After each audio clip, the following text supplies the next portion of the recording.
Selamat pagi, Jemaat Gereja Kristus Ketapang yang Tuhan Yesus kasihi. Mari sebelum kita memulai hari ini, kita mau duduk diam di bawah kaki Tuhan Yesus lewat pemberitaan firman-Nya. Mari kita berdoa. Tuhan Yesus, terima kasih untuk hari baru yang Kau berikan. Kami mau merenungkan firman-Mu. Tolonglah kami untuk memahami dan berikan kekuatan agar kami dapat melakukan firman-Mu. Dalam nama Tuhan Yesus kami sudah berdoa. Amin. Firman Tuhan hari ini terambil dari Mika pasal yang kelima ayat yang pertama hingga yang keempat-a. Demikianlah firman Tuhan. Tetapi engkau, hai Bethlehem Efrata, hai yang terkecil di antara kaum-kaum Yehuda, daripadamu akan bangkit bagiku seorang yang akan memerintah Israel, yang permulaannya sudah sejak purbakala, sejak dahulu kala. Sebab itu ia akan membiarkan mereka sampai waktu perempuan yang akan melahirkan telah melahirkan.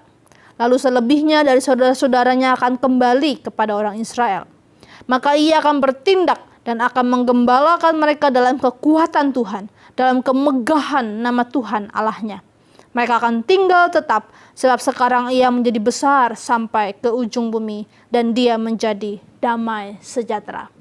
Firman Tuhan ini diucapkan oleh Nabi Mika, seorang nabi yang melayani bagi bangsa Yehuda. Bangsa yang sedang mengalami kemerosotan moral dan kompromi religius.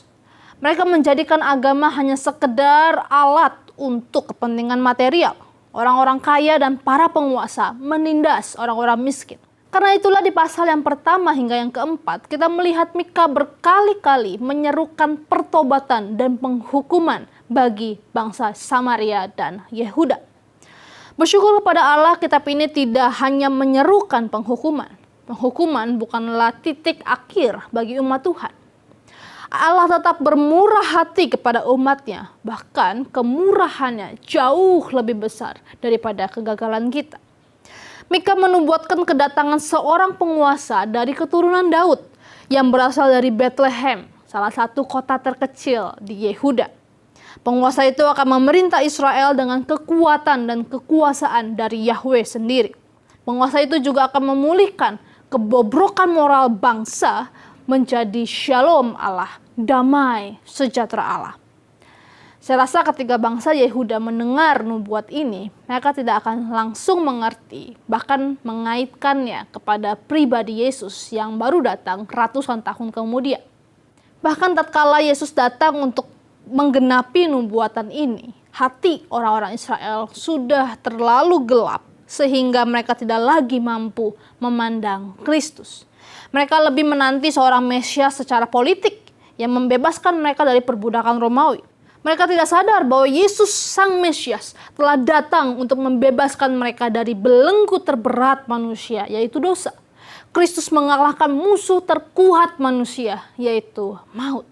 Inilah pengharapan bagi setiap kita yang hidup di dalam Tuhan, yaitu ada Yesus yang beserta dengan kita. Beserta bukan berarti kita akan kebal dari masalah. Beserta berarti apapun keadaan kita sekarang, Yesus mampu mendatangkan kebaikan bagi kita. Tak peduli seberapa kecil kekuatan kita yang masih tersisa sekarang, Allah mampu memulihkan kita.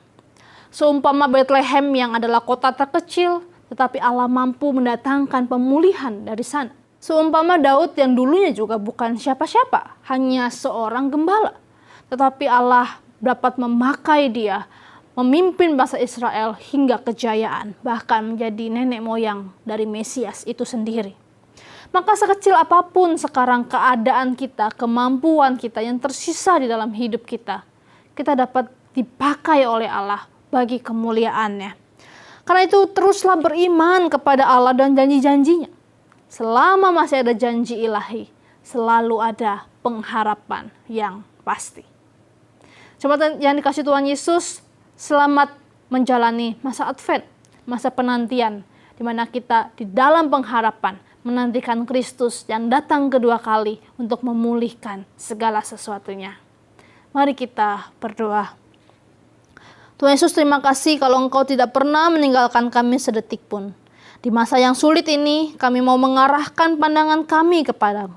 Tolonglah kami yang sedang kesulitan ekonomi, yang sakit, yang frustasi, maupun hilang harapan. Biarlah hari ini kasih-Mu sekali lagi memeluk setiap kami. Dalam nama Tuhan Yesus kami telah berdoa. Amin.